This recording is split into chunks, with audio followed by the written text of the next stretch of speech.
Hello everyone, welcome back to our channel. जैसे कि आपको पता है केवीएस 2025 टीजीटी साइंस के लिए हम अपना बायोलॉजी का सिलेबस कंप्लीट कर रहे हैं।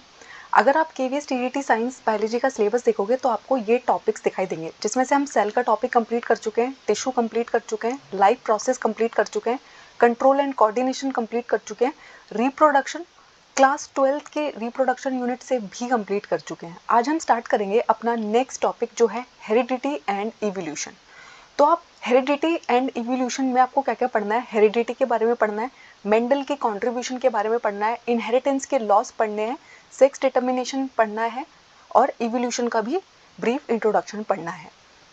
तो आप है ना हेरिडिटी एंड इवोल्यूशन से मतलब क्या समझते हैं, हेरिडिटी का मतलब क्या है। तो आपको पता है आपके अंदर है ना बहुत सारे ऐसे कैरेक्टर्स हैं जो आपके पेरेंट्स के अंदर भी है, तो वो सारे कैरेक्टर्स आपके पेरेंट्स से आपके अंदर किस तरीके से ट्रांसफ़र हुए हैं, तो उसको हम क्या बोलते हैं, इनहेरिटेंस बोलते हैं, हेरिडिटी बोलते हैं। और आपने देखा होगा बहुत सारी चीज़ें जो हैं विद टाइम बहुत सारे लोगों में चेंजेस होती है, और उसको हम क्या बोलते हैं, जो चेंज होता है उसको हम क्या बोलते हैं, इवोल्यूशन बोलते हैं। यानी कि जैसे जैसे टाइम बदलता गया जो जो चेंजेस हमारी बॉडी में आते हैं वो सब क्या कहलाते हैं, इवोल्यूशन कहलाते हैं। तो आपको पता है फादर ऑफ जेनेटिक्स कौन कहलाते हैं, ग्रेगर मेंडल को हम क्या कहते हैं, फादर ऑफ जेनेटिक्स कहते हैं। ठीक है, इन्होंने इनहेरिटेंस के लॉज दिए थे जिसके लिए इन्हें नोबेल प्राइज भी दिया गया था। उसके बाद हमारे इवोल्यूशन के फादर कौन है, चार्ल्स डार्विन है।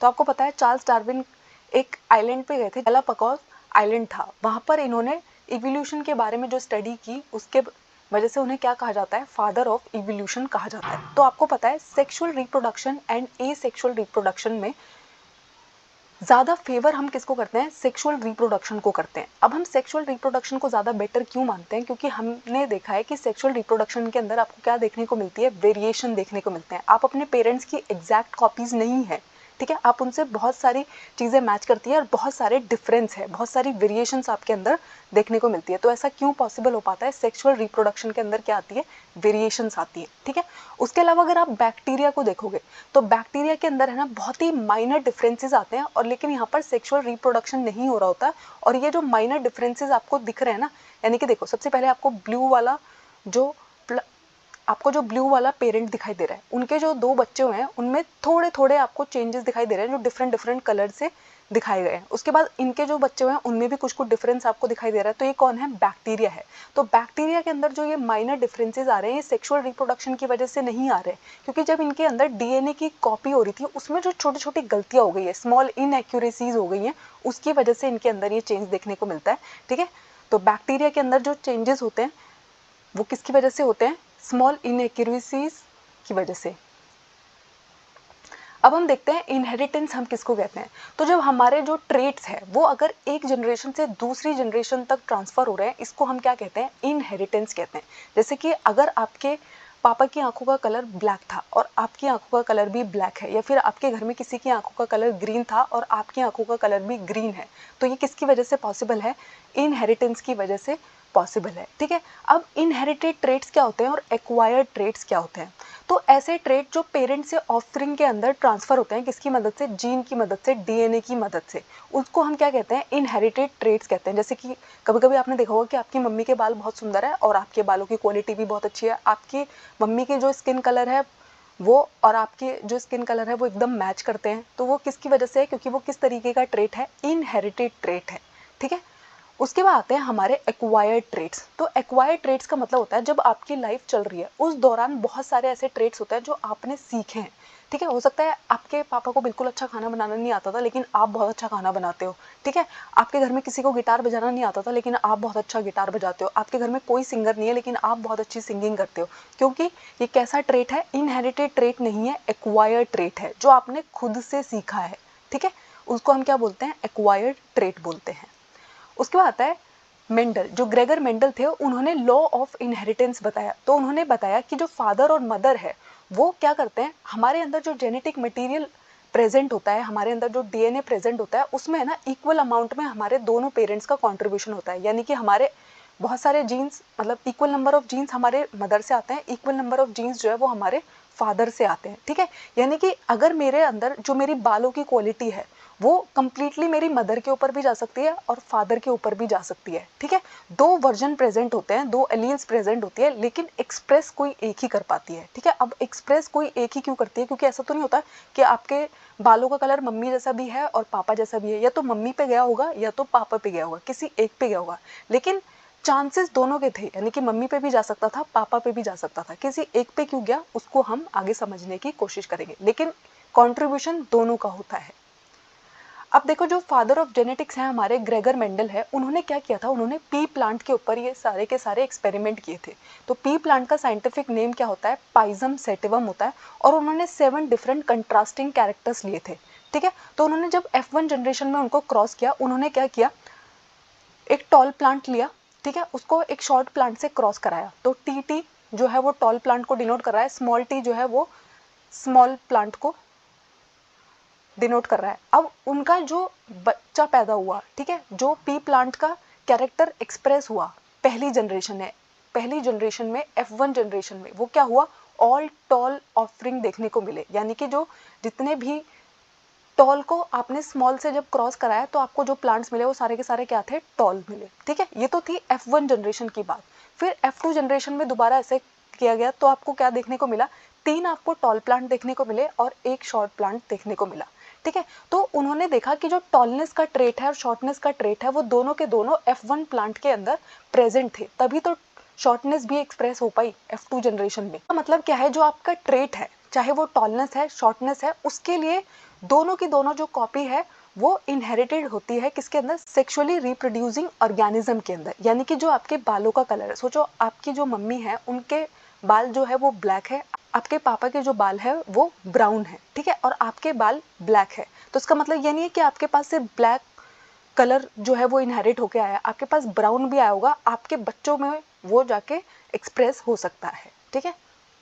अब देखो, ये है हमारे एक्सपेरिमेंट। तो देखो उन्होंने क्या किया, टॉल प्लांट को शॉर्ट प्लांट से क्रॉस किया और उनको जितने भी प्लांट्स मिले वो सब क्या निकले, टॉल निकले। F1 जनरेशन में तो ऐसा हुआ। जब उन्होंने F2 जनरेशन में इन टॉल प्लांट को आपस में क्रॉस किया तो उन्होंने देखा 3 प्लांट तो उनको अभी भी टॉल मिले, लेकिन एक शॉर्ट मिला। तो इस एक शॉर्ट प्लांट ने उनको कंफ्यूजन में डाल दिया। उन्होंने कहा कि अगर F1 जनरेशन में सारे प्लांट टॉल थे तो ये F2 जनरेशन में एक शॉर्ट प्लांट कैसे आया, ठीक है। इसको समझने के लिए उन्होंने क्या किया, बहुत बार इस एक्सपेरिमेंट को किया और उनको क्या बात समझ में आई कि देखो, जो टी है, ठीक है, कैपिटल टी है, वो किसके लिए एक्सप्रेस करता है, टॉल प्लांट के लिए एक्सप्रेस करता है, ठीक है। और कैपिटल टी स्मॉल टी किसके लिए एक्सप्रेस करता है, टॉल प्लांट के लिए एक्सप्रेस करता है। और अगर दोनों स्मॉल टी है तो वो किसके लिए एक्सप्रेस करता है, शॉर्ट प्लांट के लिए एक्सप्रेस करता है। तो उससे है ना वो एक बात समझे कि इनहेरिट तो दोनों कॉपी होती है, यानी कि स्मॉल टी भी इनहेरिट होता है और कैपिटल टी भी इनहेरिट होता है, लेकिन जो खुद को एक्सप्रेस कर पाता है उसको हम बोलते हैं डोमिनेंट ट्रेट, और जो एक्सप्रेस नहीं कर पाता है, जो थोड़ा दब जाता है, वो क्या है, रिसेसिव ट्रेट। यानी कि देखो, अगर आपकी मम्मी के बाल ब्लैक थे और आपके बाल भी ब्लैक है तो ब्लैक कलर क्या निकला, आपकी जीन के अंदर डोमिनेंट मिला। लेकिन आपके पापा का जो ब्राउन कलर के बाल है वो क्या है, रिसेसिव ट्रेट है। वो इस टाइम आपकी जनरेशन में एक्सप्रेस नहीं हुआ, लेकिन अगर आपके पेरेंट्स का कोई दूसरा बच्चा है तो चांसेस है कि उसके बाल जो है वो ब्राउन हो सकते हैं, क्योंकि रिसेसिव ट्रेट भी खुद को एक्सप्रेस कर सकता है। ठीक, जो बहुत ही अच्छे से खुद को एक्सप्रेस कर पाता है उसे हम डोमिनेंट ट्रेट बुलाते हैं, जो उतने अच्छे से खुद को एक्सप्रेस नहीं कर पाता, जो थोड़ा दब जाता है, उसको हम क्या बोलते हैं, रिसेसिव ट्रेट बोलते हैं। इस केस में जो कैपिटल टी है वो क्या है, डोमिनेंट ट्रेट है, और स्मॉल टी जो है वो रिसेसिव ट्रेट है।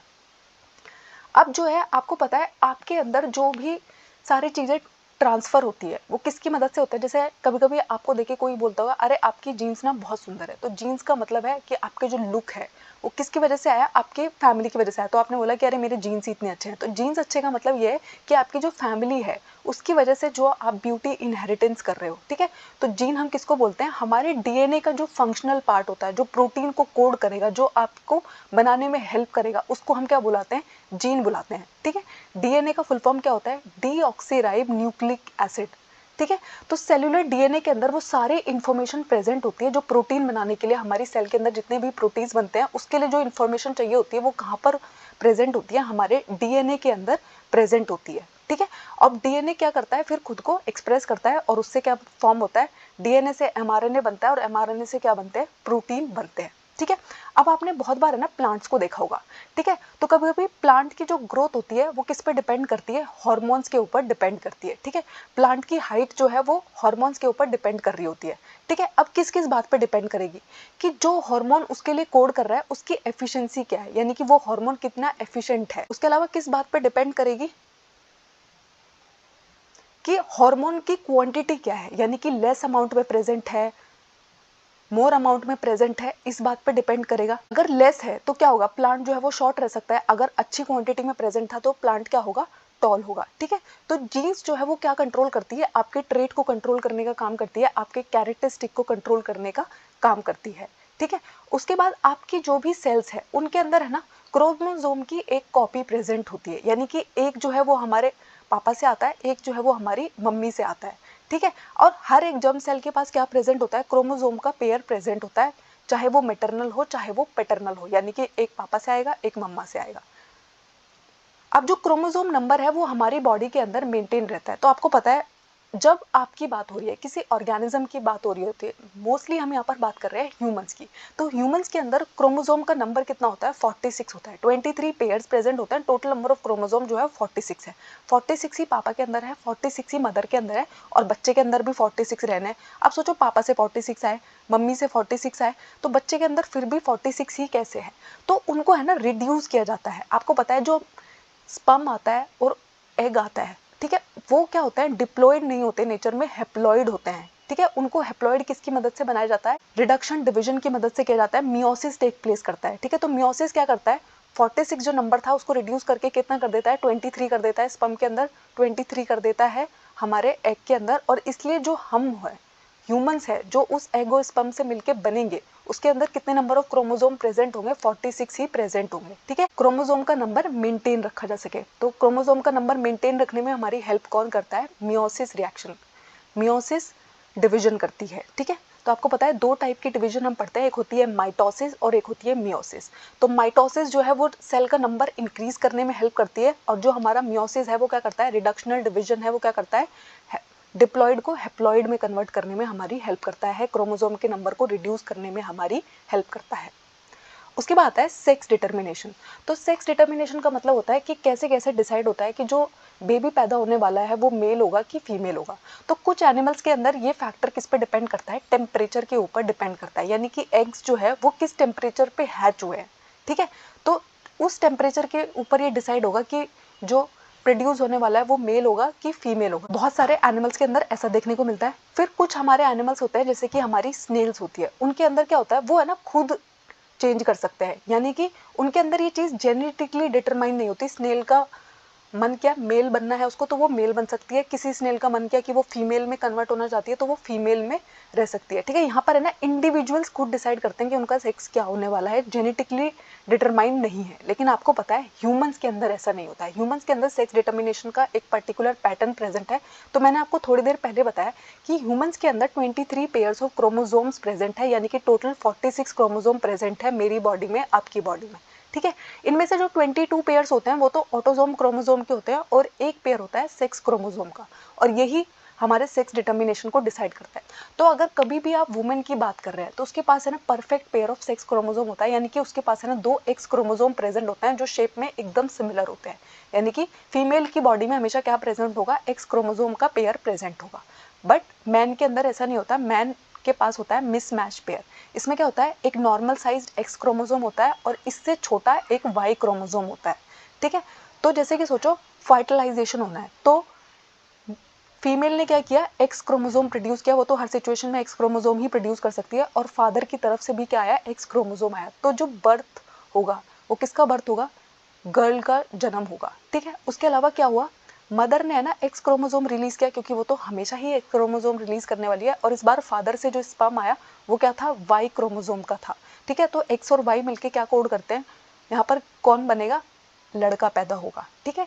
तो एक्स एक्स और एक्स वाई जब आपस में क्रॉस करते हैं तो आपको क्या मिल सकता है, एक्स एक्स होगा तो गर्ल मिलेगी, एक्स वाई होगा तो बॉय मिलेगा, ठीक है। इसलिए सेक्स डिटर्मिनेशन जो है वो ह्यूमंस के केस में हमेशा किस पे डिपेंड करता है, मेल के ऊपर डिपेंड करता है। बहुत सारे ऐसे लोग होते हैं जो हमेशा वुमेन को इस बात के लिए इंसल्ट करते हैं कि लड़कियां ही पैदा की जा रही है, लेकिन उसमें वुमेन का कोई रोल ही नहीं होता है। हमेशा ये मेल पे डिपेंड करेगा कि लड़का पैदा होगा कि लड़की पैदा होगी, ठीक है। उसके बाद आता है इवोल्यूशन का मतलब क्या होता है। तो एक ऑर्गेनिज्म के अंदर जब से वो इस पृथ्वी पे आया तब से लेके आज तक उसके अंदर जो चेंजेस आए हैं, उसके जेनेटिक मटेरियल के अंदर जो चेंजेस आए हैं, जिसकी वजह से उसकी फिजिकल अपीयरेंस बदली है, बायोलॉजिकल अपीयरेंस बदली है, ठीक है, जेनेटिक कंपोजिशन बदली है, जो भी चेंजेस उसके अंदर विद टाइम आए हैं उनको हम क्या टर्म करते हैं, इवोल्यूशन टर्म करते हैं, ठीक है। उनको हम क्या बुलाते हैं, इवोल्यूशन बुलाते हैं। जिसकी वजह से समटाइम तो क्या होता है, एक पूरी न्यू स्पीसीज बन जाती है। जैसे कि आपको पता है ह्यूमंस के बारे में क्या कहा जाता है कि पहले हम किससे बने हैं, हम एप से बने हैं। तो एप्स तो हमसे बहुत डिफरेंट दिखते थे, लेकिन एप से हम ह्यूमंस में कन्वर्ट हो गए। ऐसा किसकी वजह से पॉसिबल हो पाया, इवोल्यूशन की वजह से पॉसिबल हो पाया, ठीक है। इवोल्यूशन की वजह से जो चेंजेस आए, जो स्लो स्लो चेंजेस आते रहते हैं, उनको हम क्या टर्म करते हैं, इवोल्यूशन टर्म करते हैं। अगर बहुत सडन चेंजेस हो तो उसको इवोल्यूशन नहीं कहा जाता है, उसको हम क्या बोलते हैं, म्यूटेशन बोलते हैं, ठीक है। तो ये बात आपको याद रखनी है कि इवोल्यूशन में क्या होता है, ये स्लो चेंजेस है, धीरे धीरे विद टाइम हुआ है। ऐसा नहीं है कि एकदम से बॉम्ब गिरा और कल से आपके पंख निकल आए और आप उड़ने लग जाएंगे कि आप बर्ड बन गए, ठीक है। वो क्या कहलाता है, वो म्यूटेशन कहलाता है, ठीक है। तो इवोल्यूशन एंड म्यूटेशन में ये डिफरेंस होता है। अब इवोल्यूशन की केस स्टडी हम करेंगे। तो एक बार क्या हुआ, एक जगह पे है ना बहुत सारी रेड और ग्रीन बीटल्स प्रेजेंट थी, ठीक है। तो आपको पता है ग्रीन पत्ते के ऊपर अगर रेड कलर की बीटल बैठी हुई है तो उसको क्रॉ बहुत आराम से आइडेंटिफाई कर लेगा, बहुत आराम से उसे दिख जाएगी। तो उसने क्या करना शुरू कर दिया, उसने है ना रेड बीटल्स को खाना शुरू कर दिया। अब धीरे धीरे वो रेड बीटल को देखता और उसे खा जाता। तो धीरे धीरे क्या हुआ, सारी की सारी रेड बीटल्स जो है वो खत्म हो गई और ग्रीन बीटल का जो नंबर है वो इंक्रीज हो गया, क्योंकि पत्तियों के ऊपर ग्रीन कलर की बीटल दिखाई नहीं देती थी, तो उसका नंबर जो है वो बढ़ता चला गया। तो इसको हम क्या बोलते हैं, नेचुरल सिलेक्शन बोलते हैं। नेचुरल सिलेक्शन का मतलब होता है जब नेचर ने किसी को फेवर किया हो, जब नेचर ने किसी को बढ़ने में हेल्प की हो, उसको हम क्या टर्म करते हैं, नेचुरल सिलेक्शन बोलते हैं। तो यहाँ पे नेचर ने किसको फेवर कर दिया, ग्रीन कलर की बीटल को उसने बचा लिया, क्योंकि वो लीव्स जो थी वो भी ग्रीन कलर की थी और रेड कलर की बीटल जो है वो एलिमिनेट हो गई। ये इवोल्यूशन की पहली केस स्टडी है जिसमें रेड कलर टोटली गायब हो गया और ग्रीन कलर जो है वो बढ़ता चला गया। दूसरी सिचुएशन में क्या हुआ, यहाँ पर एक नई वेरिएशन देखने को मिली। अब बीटल जो है वो किस कलर की हो गई, एक ब्लू कलर की बीटल हो गई। ब्लू कलर की बीटल जो है वो भी ग्रीन पत्ती पे बहुत दूर से बहुत आराम से दिखाई दे रहे। तो कौवे ने क्या किया, आके उनको खाना शुरू कर दिया। धीरे धीरे ये कलर वेरिएशन भी उनके काम नहीं आई, रेड कलर ने भी फेवर नहीं किया, ब्लू कलर ने भी फेवर नहीं किया। यहाँ पे भी कौन बच गई, ब्लू कलर की बीटल जो है उसको एलिमिनेट होना पड़ा, ठीक है। अब एक बार क्या हुआ, एक जगह पे है ना बहुत सारी बीटल्स थी, ठीक है, और उनके ऊपर है ना हाथी ने पैर रख दिया, ठीक है। बहुत सारी बीटल्स तो मर गई, लेकिन ब्लू कलर की कुछ बीटल जो है वो सरवाइव कर गई, ठीक है। अब इस केस में क्या हो गया है, ब्लू कलर की बीटल को नेचर ने बचा लिया है और जो हमारी बहुत सारी रेड बीटल थी, ग्रीन बीटल थी, वो एलिफेंट के फुट रखने की वजह से मर गई। तो इस केस में किसको फेवर मिल गया, ब्लू कलर की बीटल को फेवर मिल गया। ये सब नेचुरल सिलेक्शन के तरीके हैं कि कभी नेचर किसी के हेल्प कर रहा है, कभी नेचर किसी की हेल्प कर रहा है। ये सब क्या है, नेचुरल सिलेक्शन के तरीके हैं, ठीक है। कभी ग्रीन कलर ने उनको बचा लिया, कभी ब्लू कलर की वजह से उनको जान गंवानी पड़ गई, कभी रेड कलर की वजह से उनको जान गंवानी पड़ गई। उसके बाद एक टर्म होता है जेनेटिक ड्रिफ्ट। तो जेनेटिक ड्रिफ्ट का मतलब होता है जब एक पॉपुलेशन के अंदर एकदम से रैंडम फ्लक्चुएशन आती है, जीन की जो वेरिएशन है वो बदल जाती है। यानी कि कोई एक पॉपुलेशन थी, उसके अंदर है ना रैंडमली जो जीन के अंदर जो है बहुत सारी फ्लक्चुएशन देखने को मिले, ठीक है। अब ये जेनेटिक ड्रिफ्ट होता किस केस में है, तो जहां पर है ना एलील्स प्रेजेंट होती है। तो एलील्स क्या होती है, जब एक जीन की डिफरेंट फॉर्म प्रेजेंट होती है उसको हम क्या टर्म करते हैं, एलील बुलाते हैं, ठीक है। तो अगर किसी चांस की वजह से, एकदम से कुछ होने की वजह से है ना एलील का नंबर इंक्रीज हो रहा है या फिर डिक्रीज हो रहा है, इसको हम क्या टर्म करते हैं, जेनेटिक ड्रिफ्ट बोलते हैं। जेनेटिक ड्रिफ्ट हमेशा कहाँ ऑपरेट करता है, बहुत ही स्मॉल पॉपुलेशन के अंदर। ये सारे के सारे जो फ्लक्चुएशंस आते हैं वो बहुत बड़ी पॉपुलेशन के अंदर नहीं आ जाता है। ऐसे नहीं कि इंडिया में 150 करोड़ लोग रह रहे हैं तो उनके अंदर अचानक से कोई इतना सडन चेंज आ जाएगा, ठीक है। तो जहाँ पर कोई बहुत स्मॉल पॉपुलेशन रह रही होती है उनके अंदर सडनली, उनकी जीन्स के अंदर सडनली कोई जो जीन्स है वो फ्लक्चुएट कर जाती है, जिसकी वजह से क्या होता है, जेनेटिक ड्रिफ्ट होते हैं। स्टडी है यहाँ पर क्या हुआ जो जेनेटिक ड्रिफ्ट को समझने में आपकी हेल्प करेगा। तो प्लांट जिसके ऊपर हमारी सारी की सारी बीटल्स फीड करती थी, उसमें है ना कोई प्लांट डिजीज लग गई, जिसकी वजह से क्या हो गया, बुशेस जो है वो बहुत ही ज्यादा सफर करने लगी, ठीक है। अब लीफ मटेरियल जो है वो बचा ही नहीं, तो बीटल्स क्या खाए, वो इतनी कमजोर हो गई, इतनी कमजोर हो गई, जिसकी वजह से क्या हो गया, बीटल्स का जो एवरेज वेट है वो बहुत ज्यादा घट गया, ठीक है। अब यहाँ पर कोई भी जेनेटिक चेंज नहीं आया है, ठीक है। फिर धीरे धीरे क्या हुआ, जो डिजीज थी, जो प्लांट के अंदर डिजीज लगी हुई थी वो अपने आप गायब हो गई। ठीक है, अब धीरे धीरे उसको पत्तियां खाने को मिलने लग गई, तो बीटल का जो वेट है वो दोबारा से इंक्रीज होने लग गया, क्योंकि जो वेट होता है, आपका जो वेट है ना, वो जेनेटिक चीज नहीं है। ठीक है, आपको पता है ना, अगर आप अच्छे से खाना खाते हो, एक्सरसाइज करते हो, तो आप मोटे हो जाओगे। ठीक है, अगर आप कुछ नहीं खा रहे हो, भूखे रह रहे हो, डाइटिंग कर रहे हो हर वक्त, तो आप पतले हो जाओगे। ठीक है, क्योंकि यहाँ पर इस केस में क्या हो रहा है, डीएनए में जो आपकी जर्म सेल्स है उनके अंदर चेंज नहीं आ रहा है, आपके जो ऑटोसोमल सेल्स है उनके अंदर चेंजेस आ रहा है। ठीक है, तो स्टार्विंग बीटल के अंदर जो कैरेक्टर है, ठीक है, वो स्टारवेशन की वजह से आया था। उनका जो वजन कम हुआ था वो इसलिए कम हुआ था क्योंकि उनको खाना नहीं मिल पा रहा था। ठीक है, तो ये इवोल्यूशन का एग्जाम्पल नहीं है। ठीक है, उसके अलावा कुछ केसेस में क्या होता है, यही बात समझने के लिए कि हर चीज़ जो है वो इवोल्यूशन से भी नहीं जुड़ी होती है हमेशा, या फिर सेक्स क्रोमोसोम से नहीं जुड़ी होती है। तो एक बार क्या हुआ, बहुत सारे चूहे थे, उन सबके पास है ना पूंछ प्रेजेंट थी। तो एक बार एक्सपेरिमेंट करने के लिए बार बार है ना उनकी पूंछ को कट किया गया, पूंछ को कट किया गया, पूंछ को कट किया गया, कई जनरेशन तक उनकी पूंछ को कट किया गया। तो अब आपके सामने क्वेश्चन ये पूछा गया कि अब जिनकी पूंछ कट की गई, कई जनरेशन तक उनकी पूंछ कट करी गई, जो उनके बच्चे पैदा होंगे वो भी टेललेस होंगे क्या, उनकी भी पूंछ नहीं आएगी क्या? तो आंसर है नहीं, ऐसा नहीं होगा। अब ऐसा क्यों नहीं होगा? क्योंकि आपको पता है आपकी जो जीन्स है, जिनकी वजह से आपके जो कैरेक्टर्स है वो एक्सप्रेस होते हैं, वो सेक्स क्रोमोसोम के अंदर प्रेजेंट है, उनकी पूंछ के अंदर थोड़ी उनकी जर्म सेल प्रेजेंट थी। ठीक है, अगर ह्यूमन के स्पर्म के अंदर कोई चेंज आया तो बेबी के अंदर कोई चेंज आएगा, अगर एग के अंदर कोई चेंज आया तो बेबी के अंदर कोई चेंज आएगा। ठीक है, अगर आपने किसी के फादर का पैर काट दिया तो ऐसा थोड़ी है कि उसका जो बच्चा पैदा होगा उसका भी पैर कटा हुआ पैदा होगा। ठीक है, तो इस वजह से जो इसका आंसर है वो नो है, कि जो टेल है उसने है ना जर्म सेल्स की जीन्स को चेंज नहीं किया है, इसलिए उनके जो बच्चे पैदा होंगे उनकी टेल होगी। उन सारे चूहों के बच्चे जो पैदा होंगे, जो टेललेस माइस बना दिए गए हैं काट के, फिर भी उनके बच्चों की पूंछ आएगी, क्योंकि ये जो चेंज है ये जर्म सेल्स के अंदर नहीं हुआ। अगर जर्म सेल के अंदर ये चेंज हुआ होता तो उनकी पूंछ प्रेजेंट नहीं होती। ठीक है, फिर आते हैं हमारे inherited traits and acquired trait. तो इनहेरिटेड ट्रेट वो होते हैं जो पेरेंट्स से ऑफस्प्रिंग में डीएनए की मदद से ट्रांसफर होते हैं, जैसे कि आपकी आंखों का कलर है, आपकी स्किन का कलर है। ठीक है, ये सब कैरेक्टरिस्टिक कैसे कैरेक्टरिस्टिक है, इनहेरिटेड ट्रेट्स है। फिर आते हैं हमारे एक्वायर्ड ट्रेट्स। तो एक्वायर्ड ट्रेट्स वो ट्रेट्स होते हैं जो हमने अपनी लाइफ टाइम के दौरान अपनी लाइफ को जीते हुए खुद से सीखे।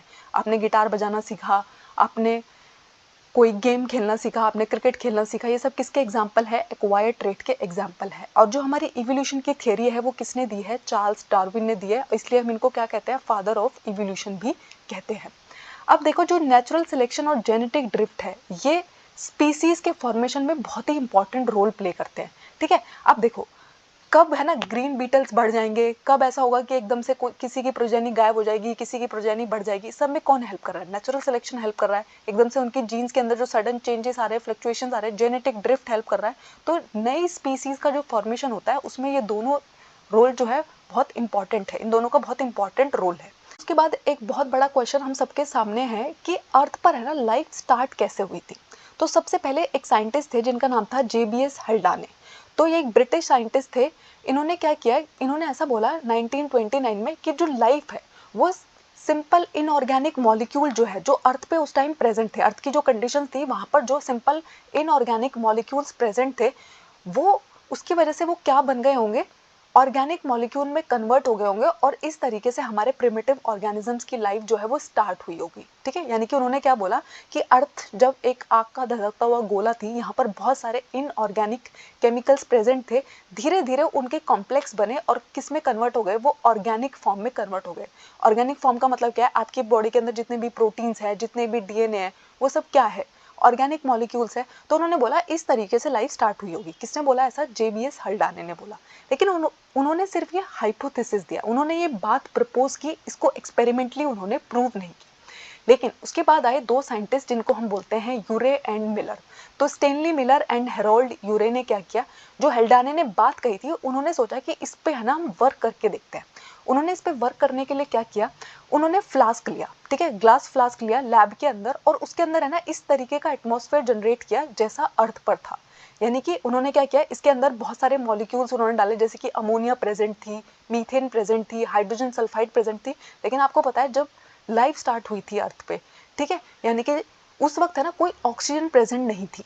ठीक है, तो उन्होंने ना इस तरीके की कंडीशन प्रोवाइड की, कोई ऑक्सीजन वहाँ पर प्रेजेंट नहीं थी, सारी ऑक्सीजन उन्होंने वैक्यूम से निकाल ली, ठीक है। उन्होंने है ना वैसा ही टेम्परेचर मेंटेन किया, 100 डिग्री सेल्सियस से नीचे इन्होंने टेम्परेचर को रखा और बहुत सारे स्पार्क्स पास किए। उन्होंने कहा कि बहुत सारे थंडर आते थे उस टाइम यहाँ पर, ठीक है, जिसकी वजह से लाइटनिंग का इफेक्ट आ सके। तो जब उन्होंने ये एक्सपेरिमेंट का सेटअप लगा लिया तो उन्होंने देखा पहले दिन कुछ नहीं हुआ, दूसरे दिन कुछ नहीं हुआ, तीसरे दिन कुछ नहीं हुआ, लेकिन एक हफ्ता कंप्लीट होने के बाद क्या हुआ, 15% जो कार्बन थी, जो मीथेन के अंदर प्रेजेंट थी, ठीक है, वो किस में कन्वर्ट होनी शुरू हो गई, अमाइनो एसिड में कन्वर्ट होनी शुरू हो गई, प्रोटीन मॉलिक्यूल्स बनने शुरू हो गए। यानी कि उन्होंने समझा कि जेबीएस हल्डाने ने जो बात कही थी कि जब हम है ना इन ऑर्गेनिक मॉलिक्यूल्स जो प्रेजेंट थे वो किस में कन्वर्ट हो गए, ऑर्गेनिक मॉलिक्यूल्स में प्रेजेंट हो गए और इस तरीके से लाइफ स्टार्ट हुई है।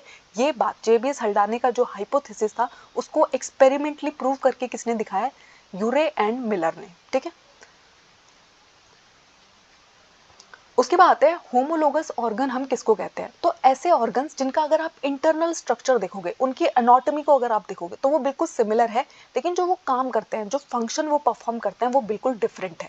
इसको हम डाइवर्जेंट इवोल्यूशन भी बुलाते हैं, होमोलोगस ऑर्गन भी बुलाते हैं। और ये क्या शो करते हैं, कॉमन एंसेस्ट्री शो करते हैं। कॉमन एंसेस्ट्री का मतलब होता है कि ये सारे के सारे लोग का जो कॉमन एंसेस्टर था वो एकदम सेम था, ठीक है, इनके जो पूर्वज थे वो सेम थे, इसलिए इनका एनाटॉमिकल स्ट्रक्चर जो है वो सेम है। लेकिन आज ये सब क्या कर गए हैं, इवॉल्व कर गए हैं, डिफरेंट डिफरेंट काम करने लगे हैं। अब इसके एग्जाम्पल क्या है, अगर कभी आप वेल को देखोगे, बैट को देखोगे, चीते को देखोगे और ह्यूमन को देखोगे, इन सबके फोर लिम्स को अगर आप देखोगे ना तो इंटरनल स्ट्रक्चर अगर आप देखोगे बिल्कुल सिमिलर है। लेकिन वेल उसका इस्तेमाल किस लिए कर रही है, स्विम करने के लिए, बैट उसका इस्तेमाल किस लिए कर रही है, उड़ने के लिए, चीता किस लिए कर रहा है, दौड़ने के लिए, ह्यूमन किस लिए कर रहे हैं, चलने के लिए। तो सब है ना काम अलग अलग कर रहे हैं, लेकिन एनाटॉमिकल स्ट्रक्चर बिल्कुल सेम है, ठीक है। उसके अलावा अगर आप बोगनविलिया के अंदर अगर आप कांटे को देखोगे और आपका जो कुकुम्बर के प्लांट होते हैं उसकी जो डेंड्रिल है, ठीक है, वो देखने में, बाहर से देखने में बिल्कुल डिफरेंट है, उनके काम बिल्कुल डिफरेंट है। बोगनविलिया के अंदर जो कांटा प्रेजेंट है वो क्या करता है, उसको प्रोटेक्शन का काम देने का काम करता है, और जो डेंड्रिल प्रेजेंट है वो क्या करता है, उसको किसी जगह पे किसी चीज से चिपकने में मदद करता है, अटैचमेंट में हेल्प करता है। तो इनके काम तो बिल्कुल डिफरेंट है, लेकिन अगर आप इनका एनाटॉमिकल स्ट्रक्चर देखोगे वो बिल्कुल सिमिलर है। तो जहाँ पर एनाटॉमिकल स्ट्रक्चर सिमिलर होता है बट फंक्शन जो होता है वो एकदम अलग होता है, उनको हम क्या कहते हैं, होमोलोगस ऑर्गन कहते हैं। देखिए इस केस में, देखिए मैन के अंदर अगर आप फोर लिम्ब को देख रहे हो, चीता को देख रहे हो, वेल को देख रहे हो, बैट को देख रहे हो, तो सब में ना बिल्कुल सिमिलर दिख रहा है, ठीक है, अंदर का स्ट्रक्चर एकदम सिमिलर दिख रहा है। लेकिन इनका जो काम है वो सब अलग कर रहे हैं, ठीक है, कोई दौड़ने के लिए कर रहा है, कोई उड़ने के लिए कर रहा है। ऐसे ही बोगनविलिया में भी है, ठीक है। डेंड्रिल का काम क्या होता है, इस प्लांट को अटैचमेंट प्रोवाइड करना, और थॉर्न का काम क्या होता है, इसको प्रोटेक्शन प्रोवाइड करना। उसके बाद आते हैं हमारे एनालॉगस ऑर्गन। अब एनालॉगस ऑर्गन जो है वो होमोलॉगस ऑर्गन का एकदम अपोजिट होता है। इनका अगर आप इंटरनल स्ट्रक्चर देखोगे तो कोई सिमिलैरिटी आपको देखने को नहीं मिलती है, लेकिन ये फंक्शन एक जैसा परफॉर्म करते हैं, यानी कि ये काम एक जैसा करेंगे लेकिन इंटरनल स्ट्रक्चर मैच नहीं करता है। तो ये किसको दिखाते हैं, कन्वर्जेंट इवोल्यूशन को दिखाते हैं। तो अगर आप बटरफ्लाई के पंख को देखोगे, बर्ड के पंख को देखोगे, ठीक है, तो ये काम सेम कर रहे हैं, उड़ने के लिए कर रहे हैं। बटरफ्लाई अपने पंख का इस्तेमाल कर रही है उड़ने के लिए, बर्ड अपने पंख का इस्तेमाल कर रहा है उड़ने के लिए, लेकिन अगर आप इनका इंटरनल स्ट्रक्चर देखते हो ना बिल्कुल मैच नहीं करता है, बिल्कुल अलग दिखता है, ठीक है। उसके अलावा अगर आप स्वीट पोटैटो को देखोगे, शकरकंदी को देखोगे, वो किसकी मॉडिफिकेशन है, रूट का मॉडिफिकेशन है। लेकिन अगर आप पोटैटो को देखोगे तो पोटैटो जो है वो रूट नहीं होता है, स्टेम होता है, ठीक है। तो ये क्या है, दोनों के दोनों देखने में एकदम सिमिलर लगते हैं, ठीक है, लेकिन इंटरनल स्ट्रक्चर मैच नहीं करता है, ठीक है। काम एकदम सेम करते हैं, स्टोरेज कर रहे हैं, फूड को स्टोर करके रख रहे हैं, लेकिन जो उनका इंटरनल स्ट्रक्चर है वो एकदम डिफरेंट है। उसके अलावा अगर आप पेंगुइन और डॉल्फिन के फ्लिपर को देखोगे, ऑक्टोपस और मैमल की आंखों को देखोगे, तो ये सारे के सारे काम सेम कर रहे हैं, लेकिन इन सबका इंटरनल स्ट्रक्चर एक दूसरे से मैच नहीं करता है। उसके बाद आते हैं फॉसिल्स क्या होते हैं। तो आपने देखा है बहुत सारे ऐसे एनिमल्स हैं जो आपने कभी देखे नहीं, फिर भी आप उनको पढ़ते हो, फिर भी आप उनको जानते हो। कैसे, जब आप इस धरती पे आए आपने तो डायनासोर नहीं देखे, फिर भी हम डायनासोर को पढ़ते हैं। अब हम कैसे जान पाए डायनासोर के बारे में, साइंटिस्ट जब आए, ह्यूमंस जब आए, तब तक तो डायनासोर जा चुके थे, तो हम उनके बारे में कैसे पढ़ पाए।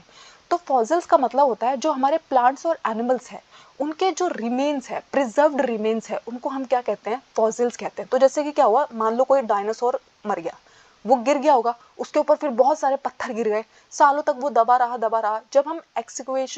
जब हम किसी जगह को एक्सप्लोर कर रहे होते हैं, ठीक है, वो पत्थर हटाए गए तो हमें कुछ इस तरीके के स्ट्रक्चर देखने को मिले, और इन्हीं को हम क्या बोलते हैं, फॉसिल्स बोलते हैं, ठीक है। फॉसिल्स का मतलब क्या होता है, preserved remains of plants and animals. तो आपको बहुत सारे एनिमल्स के भी मिले हैं, प्लांट्स के भी मिले हैं, जो हमने अपनी आंखों के सामने नहीं देखे, बट हमें पता है कि कभी ये अर्थ पर एग्जिस्ट किया करते थे। अब हम पढ़ेंगे इवोल्यूशन के बारे में। तो इवोल्यूशन जो है वो एक बायोलॉजिकल प्रोसेस है जो हमें ये बताता है कि जो लिविंग थिंग्स है वो टाइम के साथ है ना कैसे कैसे बदलती है, उनके अंदर क्या क्या चेंज आते हैं, उनके जेनेटिक कंपोजिशन में क्या बदलाव आते हैं, जिसकी वजह से उनके जो बाहर दिखने वाले ऑब्जर्वेबल ट्रेट्स है उनके अंदर कैसे चेंज आते हैं। पहले मेरी जीन्स बदलेंगी तभी तो मेरा लुक बदलेगा ना, ठीक है। मेरी जीन के अंदर कोई चेंज आएगा तभी मेरी जो फिजिकल बॉडी है उसकी अपीयरेंस में कोई चेंज आएगा, ठीक है। जैसे कि एग्जाम्पल के लिए देखिए, फेदर्स जो है वो कैसे आए, ठीक है। फेदर्स जो है ठंड से बचाने के लिए, यानी कि बहुत ज़्यादा ठंड पड़ती थी, इसलिए नेचर ने क्या किया, फेदर्स प्रोवाइड करने शुरू किए, पंख प्रोवाइड करने शुरू किए गए, ठीक है। लेकिन बाद में हम क्या मानते हैं कि फेदर का इस्तेमाल किस लिए होने लगा, उड़ने के लिए इस्तेमाल होने लगा, ठीक है। हम ऐसा भी मानते हैं कि डायनासोर्स के पास भी जो है वो फेदर्स प्रेजेंट थे, लेकिन वो उड़ते नहीं थे इनकी मदद से, ठीक है। लेकिन बर्ड्स ने क्या किया, इनका इस्तेमाल किस लिए किया, उड़ने के लिए किया। इसलिए हम ऐसा मानते हैं कि जो बर्ड्स है वो क्लोजली एसोसिएटेड है रेप्टाइल्स के साथ, क्योंकि डायनासोर्स क्या थे, रेप्टाइल्स थे, और उनके पास भी फेदर्स प्रेजेंट थे, लेकिन उनके अंदर फेदर्स का रोल जो था वो अलग था। बर्ड्स के अंदर जो फेदर्स का रोल है वो अलग है, क्योंकि हम ऐसा मानते हैं कि पहले वो रेप्टाइल्स थे, धीरे धीरे जब वो उनका इस्तेमाल करना सीख गए उड़ने के लिए, तो वो किस में कन्वर्ट हो गए होंगे, एविस में कन्वर्ट हो गए, बर्ड्स में कन्वर्ट हो गए, ठीक है। इसलिए हम क्लोज एसोसिएशन मानते हैं किसके बीच में, बर्ड्स एंड रेप्टाइल्स के बीच में। इवोल्यूशन का मतलब होता है टाइम के साथ जो चेंजेस आते हैं। उसके बाद आता है ह्यूमन इवोल्यूशन। तो आपको पता है ह्यूमन इवोल्यूशन जो है, जब हम इवोल्यूशनरी रिलेशनशिप को पढ़ रहे होते हैं तो हम बहुत सारे मेथड इस्तेमाल कर रहे होते हैं, ठीक है। किस किस को हम इस्तेमाल करते हैं, एक्सकवेटिंग मेथड को इस्तेमाल करते हैं, टाइम डेटिंग को इस्तेमाल करते हैं, फॉसिल्स की स्टडी करते हैं। जब आप किसी जगह पे खोद रहे होते हो, ठीक है, आपने देखा हो ना पुराने पुराने किलों को खोदा जाता है, तब जाके मिलता है कि वहाँ पर ये सभ्यता मिली, ये सारी सभ्यताएं हमें इस तरीके से मिली है। टाइम डेटिंग का मतलब होगा, आपने बहुत बार सुना होगा कि इसकी हम कार्बन डेटिंग करके देखेंगे। कार्बन डेटिंग का मतलब होता है जब हम किसी की एज जानना चाहते हैं, हम जानना चाहते हैं कि कोरल्स की कितनी पुरानी एज है, ये कोई पर्टिकुलर जो प्लांट है ये कितने सालों पुराना है, ठीक है। तो उसको हम किससे जानते हैं, कार्बन डेटिंग से जानते हैं, टाइम डेटिंग से जानते हैं। उसके अलावा जो फॉसिल्स हमें मिले, फॉसिल्स की हम स्टडी करते हैं, ठीक है, जो हमारी किस में मदद करते हैं, डीएनए के सीक्वेंस को आइडेंटिफाई करने में हमारी हेल्प करते हैं, ह्यूमन इवोल्यूशन की पढ़ाई में हमारी मदद करते हैं, ठीक है। अब जो है ह्यूमंस में और उनके फीचर्स में बहुत सारे चेंजेस आपको देखने को मिलते हैं, ठीक है।